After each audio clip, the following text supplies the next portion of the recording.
हमारे यहाँ तो एक संत कह रहे थे कि भाई एक बात याद रखना, असली का ही नकली बनता है, असली का ही नकली बनता है। अगर 500 रुपया की नकली नोट तुम्हारे हाथ में है तो उससे ये तो तय हो जाता है कि भाई अब नकली अगर आ गया है तो फिर इसका मतलब असली भी कहीं छुपा हुआ है। बस उसको खोजना भर है हमें कि बिना असली के नकली कैसे बन जाएगा। तो अगर किसी नकली से आपकी मुलाकात हो जाए, अगर किसी ऐसे व्यक्ति से भी आपकी मुलाकात हो जाए तो अभी प्रसन्न ही होना कि चलो भाई नकली मिल गया है, तो अब कम से कम यह विश्वास तो है कि असली भी कहीं आसपास ही है। बस उसको खोजना भर है, हमें ढूंढना है बस उसको। तो बिना असली के नकली तो आएगा नहीं।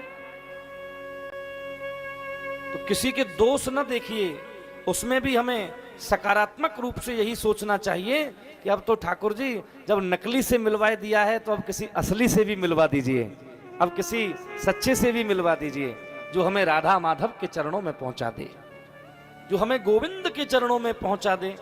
ऐसे से मिलवा दो किसी से।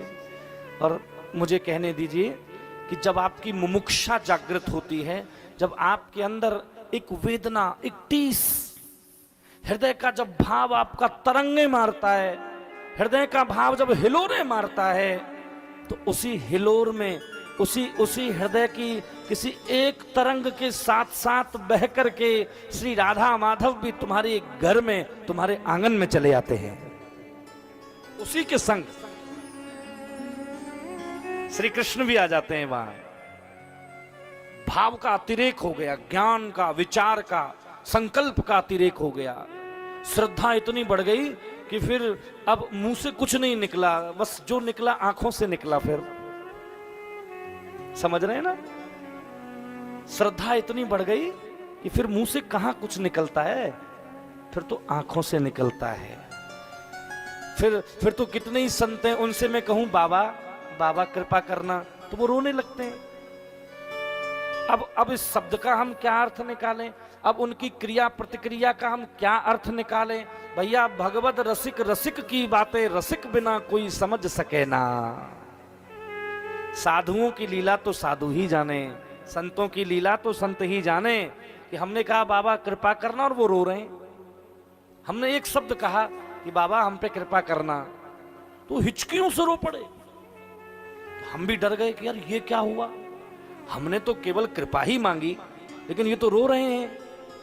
तो फिर किसी ने हमें समझाया कि श्रद्धा जब अपनी 10वीं गति पर पहुंच जाती है, 9 भक्तियों को पार करके जब आप अचानक 10वीं धारा पर पहुंच जाते हैं, तो फिर आप वाणी से मुख हो जाते हैं। फिर तो आपकी आंखें बहती हैं, फिर तो आपकी आंखों से निकलता है जो कुछ निकलता है। ऐ पाषाण हृदयो,